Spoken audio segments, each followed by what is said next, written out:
notice how he's about to tell the teachers that it's their responsibility to take possession of kids that don't belong to us as parents and literally indoctrinate and brainwash them. That's exactly what he's saying. He's saying it in a sort of a nice sugar-coated way, but listen to what he says. It's disgusting, folks. There's no such thing as someone else's child. Our nation's children are all our children. As I often say, you teachers hold the kite strings to lift our national ambitions aloft. You really do. Imagine, just imagine if we didn't have great teachers in this country. So I've said this more times than I can remember, and it's more true today than it ever has been in any time in history, and that is the spirit of Antichrist is alive and well. Now, there are a lot of people who oftentimes do not understand what the spirit of Antichrist actually means, but when we talk about Antichrist, we are not talking about against Christ, we are talking about instead of Christ, and that spirit is alive and well in the world in which we live. Evidence of that very fact is disgusting and very obvious everywhere you turn, and what you are about to watch in this video that I'm going to play for you is undoubtedly no exception. But let me tell you how this works, and let me tell you how the spirit of Antichrist ends up moving into the world of the final Antichrist. You see, it always starts off with getting man to deny the consciousness of God by getting them to think that they are God. And when man begins to think that they are God, then their consciousness of God is removed, and then God is replaced in their hearts and in their minds.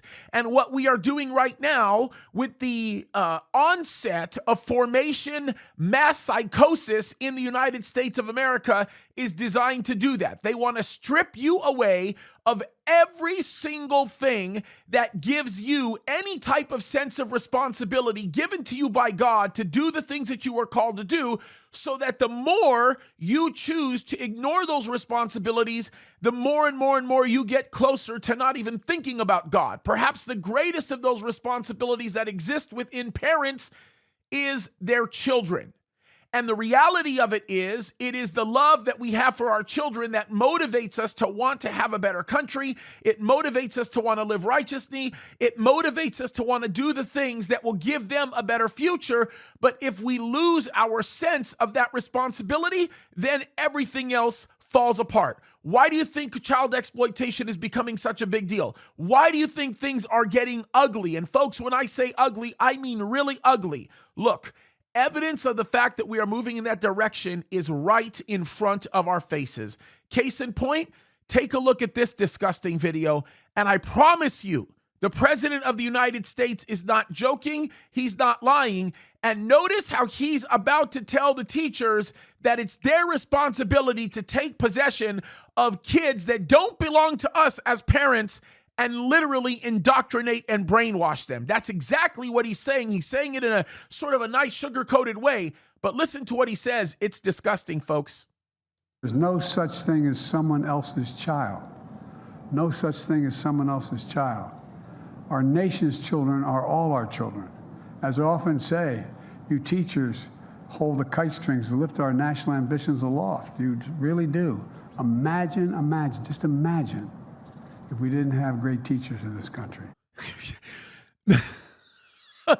Okay, he ends off with, imagine if we didn't have great teachers in this country. I can imagine not having great teachers in this country, because there are a lot of teachers that, yes, are wonderful teachers, but those teachers are getting fired faster than we can even keep track. Why? Because those teachers will not participate in the formation of mass psychosis in brainwashing children and exploiting them at the elementary age. But this guy actually claims that there is no such thing as someone else's child. Yes, if you're a parent and you have children, they're not your children. They belong to the state. Folks, if you think that that is a ridiculous proposition that is being made by the President of the United States, consider what the state of California wants to do. The state of California wants to make it so that if you do not agree with your child's wish to actually change their gender, they can get a sign off from somebody who's a medical health professional and actually get them taken away from your custody into a state facility. They're already doing something similar to this in Washington. And guys, it is getting ugly. And why is it that way? Because if they can get parents to stop protecting and defending their child, they can get the whole world to do what they want. And the world doing what they want takes us right to Revelation 13, the world of the final Antichrist. Folks, it's time for us to wake up. It's time for us to proclaim the truth. It's time for us to stand up for our children. And it is time for us to do what's right in God's eyes. We are running out of time, folks. And God has called us to occupy until he comes and to fight the good fight for his glory. Plain and simple, folks. Let's wake up. Changes are happening very quickly, and Jesus could come at any moment. That should be our motivator to work harder than we ever have before. God bless you guys.